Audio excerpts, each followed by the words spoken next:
Today, I have the absolute pleasure of welcoming Helen Quayle from LaserHQ to join us on our Trailblazers Uncut, which is our series of chats with entrepreneurs that are giving us no fluff, no BS, telling us exactly the trials and tribulations that they experience when they are running a business. And Helen's a fabulous guest to have on board because she started her first salon at the age of just 25. Hats off to you, Helen. Thank you. Thank you for having me. Oh, it's just a pleasure to spend time with you as always. So tell me a little bit about that. How did that first salon at such a young age come about? Well, I started in the back end room of a salon, and I was renting from somewhere at first, and how busy my business grew so quickly, I was like, I need my own space because I shared that room with other people. So it was getting to the point where I was like working ridiculous hours, like till 11 o'clock at night because I was trying to fit everybody in like within my days.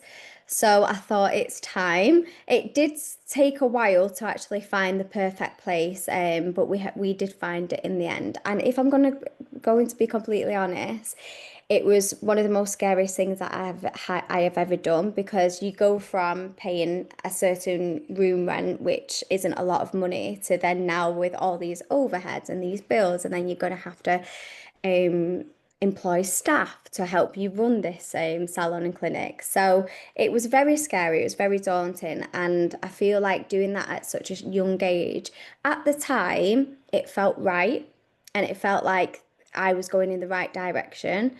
When I look back now and like how young I was, I think, wow, you didn't know anything, but you just took everything with a stride. I didn't know anything about buildings. I didn't know anything about like like rates or anything like that. So it's all been a massive learning curve, but I'm so grateful to have like the people around me that I do. For example, Vic, she was my first employee. My dad did the whole clinic up, so I had a really, really good network around me of people that can help support me. But it was scary, daunting. It always is scary, isn't it? Whenever you do anything that's sort of big and bold, that move. Mm. And you're right, we don't come with okay, I'm going to start a business and here's a rule book that's going to tell you everything that you need to know about Yeah. these things. You just learn as you go, don't you? Yeah, and no one teaches you that. I do feel like for me doing it at such a young age, it has given me so many opportunities because now at 30, I have learnt so much about business and life, and I'm still at the start of my career. So I'm very grateful for that. Yeah. So what gave you the confidence, do you think, to have that belief that you could manage to do it, even though you didn't have the knowledge really about all those new challenges that you were meeting? If I'm completely honest, I'd know that it was my personality. So whenever I've worked in a place before where, I feel very um where you can't grow, I get really anxious and I feel like I'm not supposed to be here. And I feel like my body will just tell me that you're not supposed to be here. So I've always wanted to work for myself. I've always known like with my intuition, things like that. So having the confidence, I have always had that confidence going throughout life. Um, However, I know a lot of people don't have that.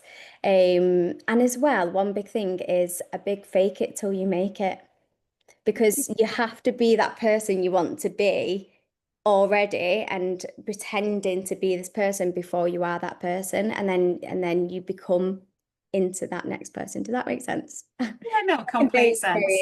very philosophy here. But yeah, so just like building your confidence, learning from everybody. My one of my managers actually gave me a really nice compliment yesterday. She just said, you're a leader who is happy to hear everyone's opinions, take it on board and improve rather than dictating and being like, I want to do this. So I feel like that's been a massive, massive change in my career of just listening to people, taking it on board. And if I don't agree, I don't agree. But if I can learn something from that, I will do. Yeah, because managing people is also comes along with as you expand. Mm, It's a big task, isn't it? Managing people, different skills, different personalities, all of that. yeah. I feel Not like quite. with, yeah, I think with managing a team, and the most advice that I can give to anybody if they are growing a team or they're wanting to grow a team, they don't know where to start, is that it starts with you.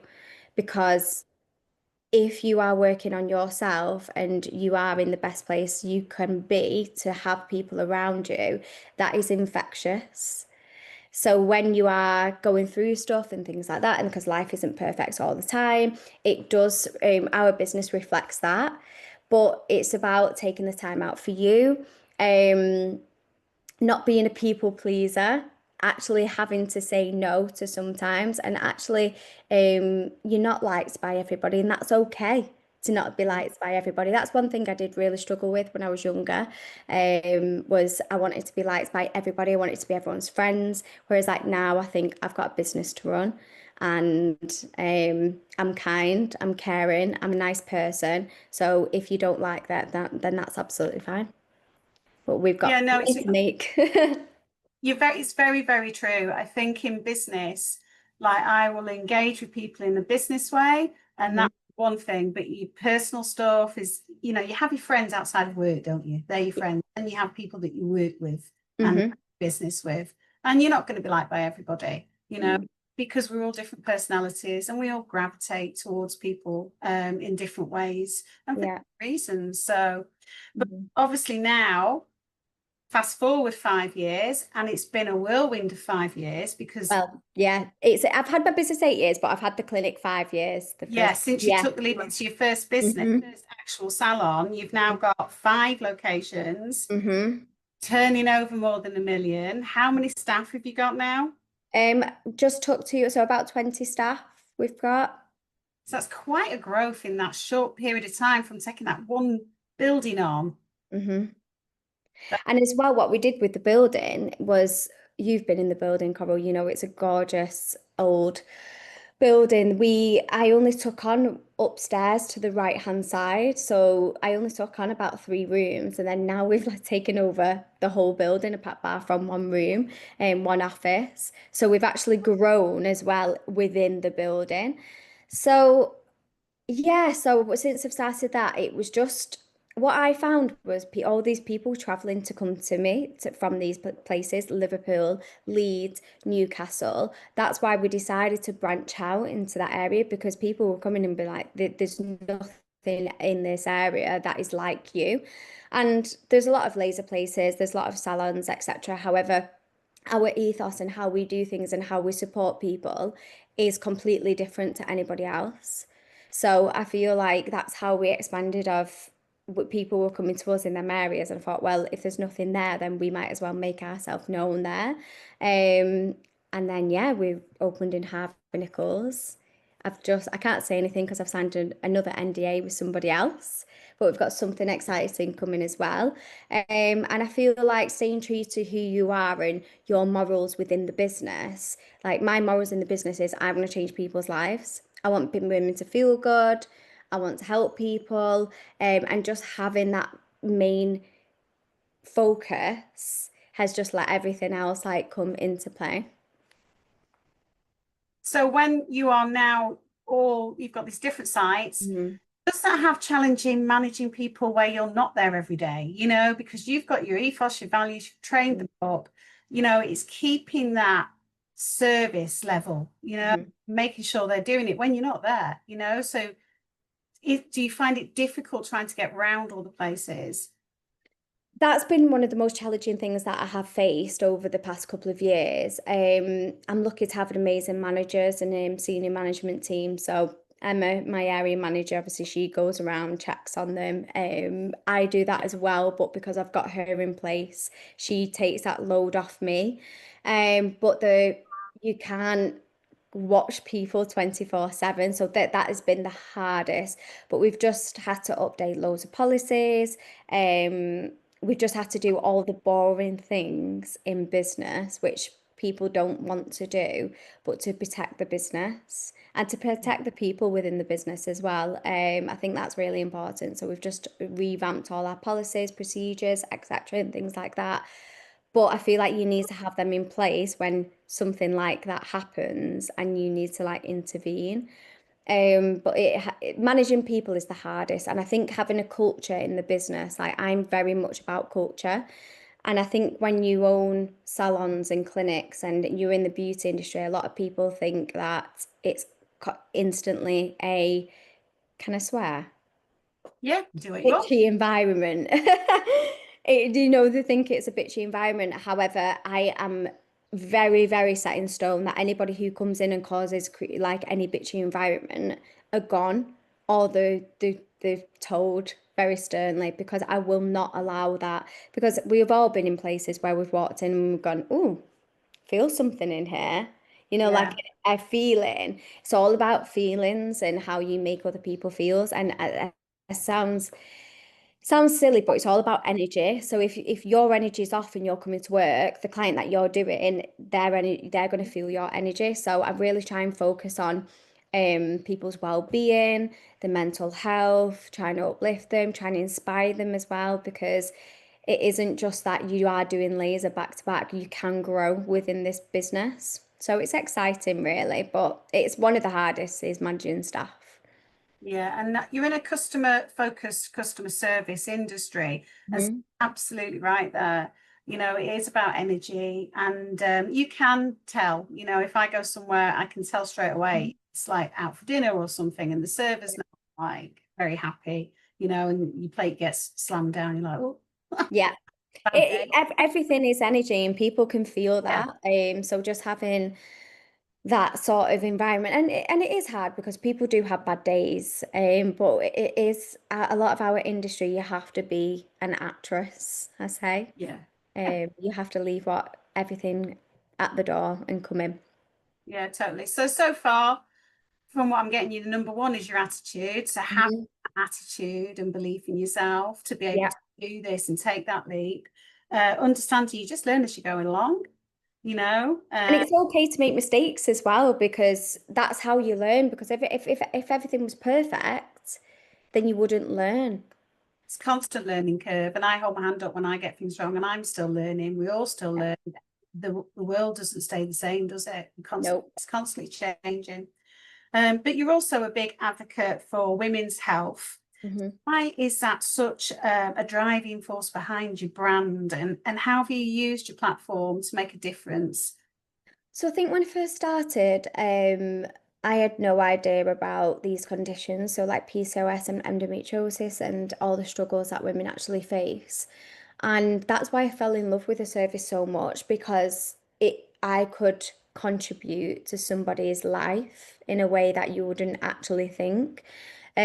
So when I started going down the route and advocating for this PCOS and endometriosis, so there's two different routes. So there's a personal route for myself, because I found out I had endometriosis, and that was actually from the support from my clients. So them conversations where it's just you two, it's a very vulnerable service as well.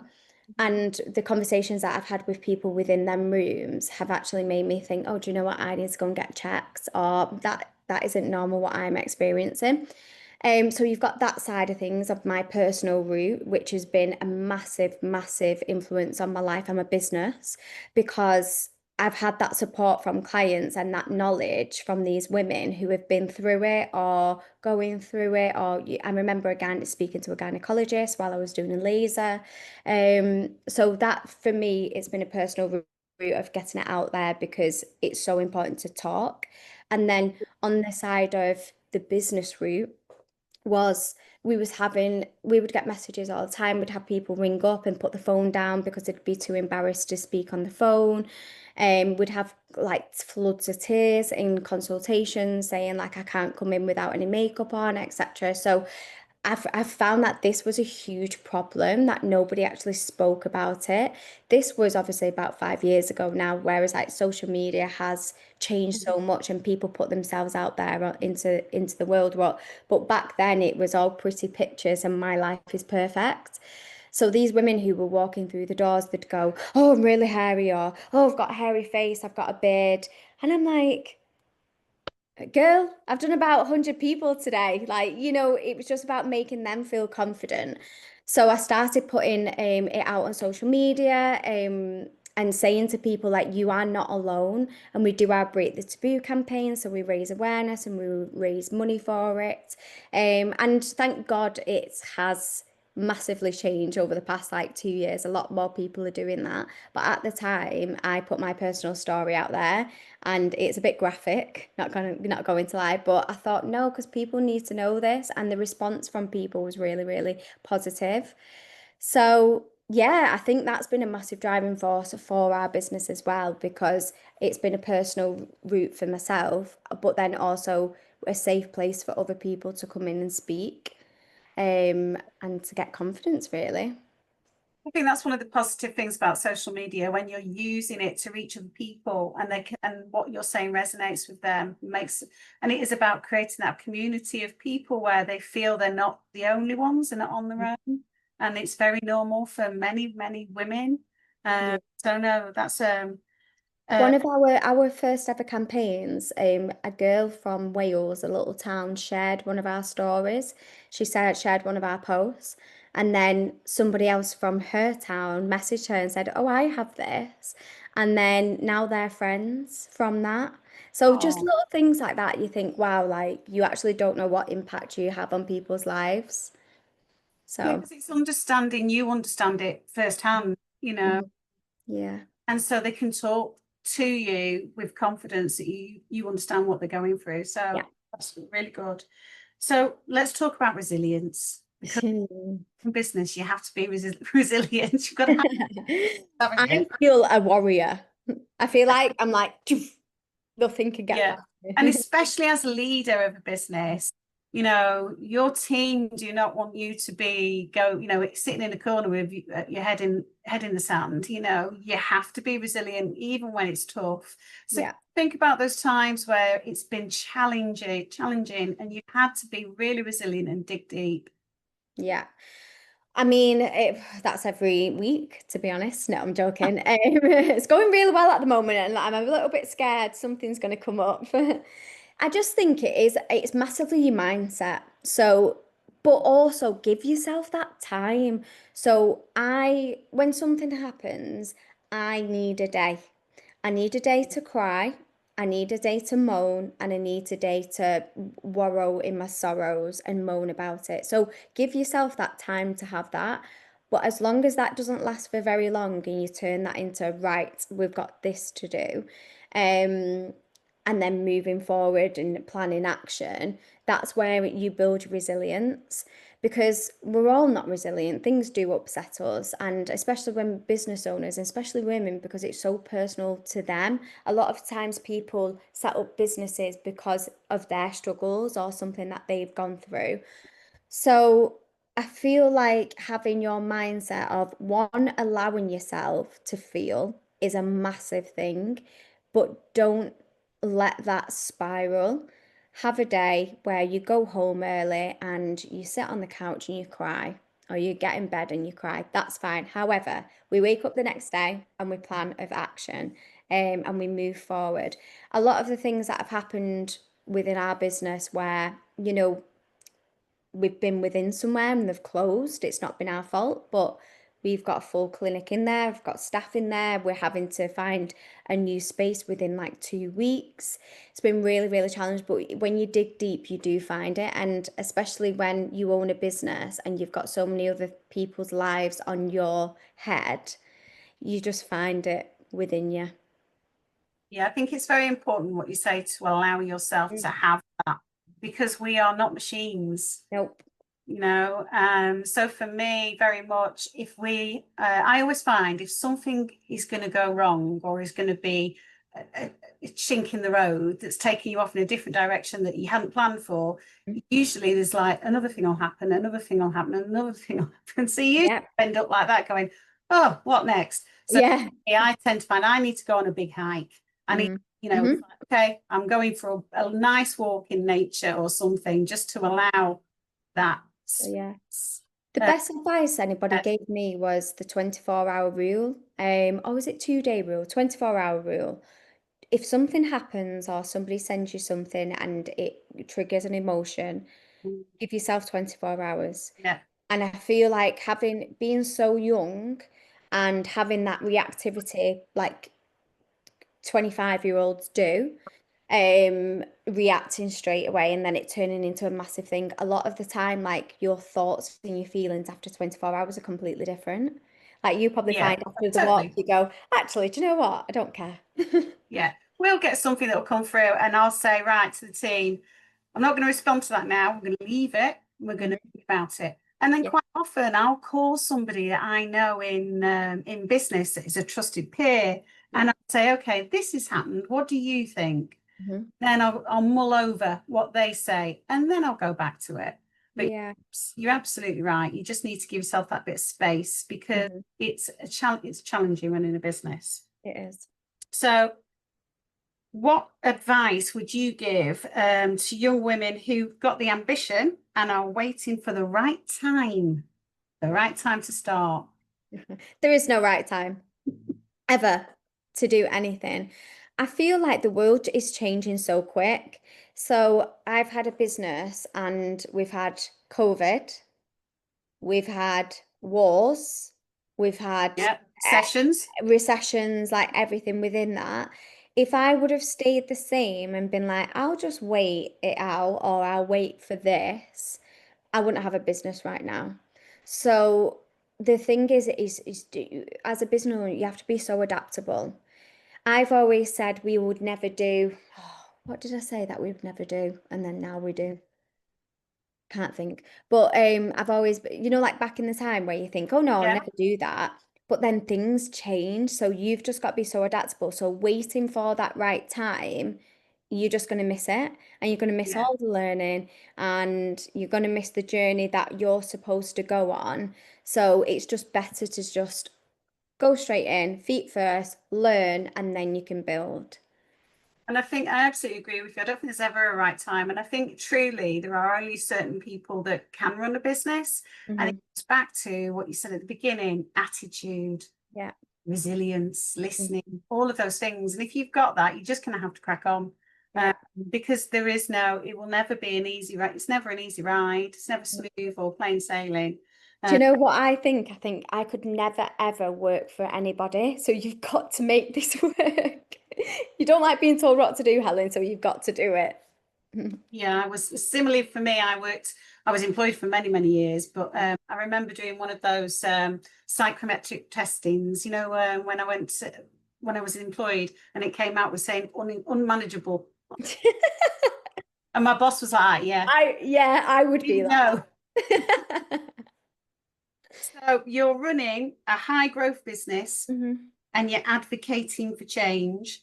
Hmm. What's next for you in Laser HQ? So what are you dreaming about? What's your next steps? What's your plans? What's on that wish list? So it was actually funny because we had our 5-year plan yesterday. Very, And very well timed this then. very well timed. I haven't done mine yet, but it's in my head. So my managers actually came to me and sat down of like where their 5-year plan within the company is. And it's incredible to be surrounded by such inspiring people who see your company in that way. But there was a lot of obviously a lot more money. That was one. But there was a lot more of like growth within our lives and having that flexibility to have a successful business, but then also have a successful personal life as well. Like this grinding yourself into the ground, I don't believe in it. Don't get me wrong, I have done and I can graft. However, for me and for the business, I want to grow a team where they feel like their work life balance fits in everywhere with, you know what I mean, with their personal. Part of your values and the ethos of the company. Yeah. Um, Worldwide, hopefully in 5 years' time. Where have you got your sights on? Well, we've had a little bit of a rethink, a restructure, which we're going to be launching next year, which it actually hasn't been done within our industry before, in the laser industry. So we're just working on something on the sense of that. Because in my head, I want as many ants on the ground as I can. Um, and and I don't want to say too much. That's okay. But yeah, so exciting things planning in the next 5 years, but also a lot of like within the team, there's a lot of personal growth. They actually said that they wanted me to go on holiday and actually to enjoy the holiday, not worry. And that was one of their goals, which was really nice. So I think hopefully we can get to that point where it doesn't need me so involved in the business. Yeah, And I then think that's one of the biggest things when you grow, isn't it? It's like mm, taking you out and changing your role, yeah. because quite often we take on lots of different roles Hmm. as the lead of the business, but then maybe not all of them align with what we really feel we should be doing or our skill set. Hmm. So do you have a clear idea of what your role is moving forward as you expand and go to world domination? Yes. So actually, we actually discussed that. Hopefully next year I want to start a family. Because I actually get married on the I weekend know. of the Evas, which I We was know. thinking about. I know I couldn't go. I was like, God, I can't go to the Evas now. But then yeah, so I want to start a family. So my life within the business is going to look completely different in 5 years' time. So hopefully build it up to a point where I am a working mum, but I can have that flexibility of working from home. So my role in the company at the minute, I've gone back to lasering. However, I love that side. So when I built, grew the business and I stepped back, I found myself I wasn't very happy. So me being with clients, being with girls and everything on that side of, changing people's lives, I love. Whereas the role as a CEO doesn't normally do that. So my role now is obviously I've got my services, which I love doing, but I feel like I'm a little bit like a puppet. I just oversee everybody's roles and sort of like be like, right, well, we want to move forward that way. Who do we need in place and what do we need them people to do to move forward? So we're about to open a really, really big clinic. Don't know if I'm allowed to say this. Yeah. But and actually I've had zero, I've probably about 5% involvement. Whereas like now, as we get closer, then I'll come in, finalize it all, and then we're off to go. So yeah, so my role is a little bit like a puppet like this, trying to illustrate everyone, but everyone was working hard, doing the role and getting the structures into place. Well, it sounds like you've got it all under control there. Well, I don't think so. Well, you've got a good plan and you've got a good team You know around. what? I've got a great team. Yeah. You're nothing without your team at all, and it takes so much time to build that. But I do believe it's with people, and like we said before, your energy. If something is telling you no and this is off, they might be the best person for the job at the time, but they're not the best person for you in the business. Yeah. No. Well, Yeah. it's been lovely catching up with you, Helen. I've You too, Carol. been all of that. You're such an inspiration, and it's Thank you. so good because those younger women that are coming up behind you, for them to see how well you've done. So Yeah. hats off to you. Thank you. I really appreciate your support always. Oh, no, it's a pleasure. So that has been our Trailblazers Uncut with the amazing Helen Quayle. Helen, if anybody wanted to get in touch with you or find out more about the salons, how can they do that? So you can follow us on LaserHQ on Instagram and TikTok. My personal Instagram is Helen Quayle. I do a lot of like business coaching as well. So I've got a beauty business course. So we've got a training academy as well. So if you want to send us a message, then you can. Great stuff. Thank you.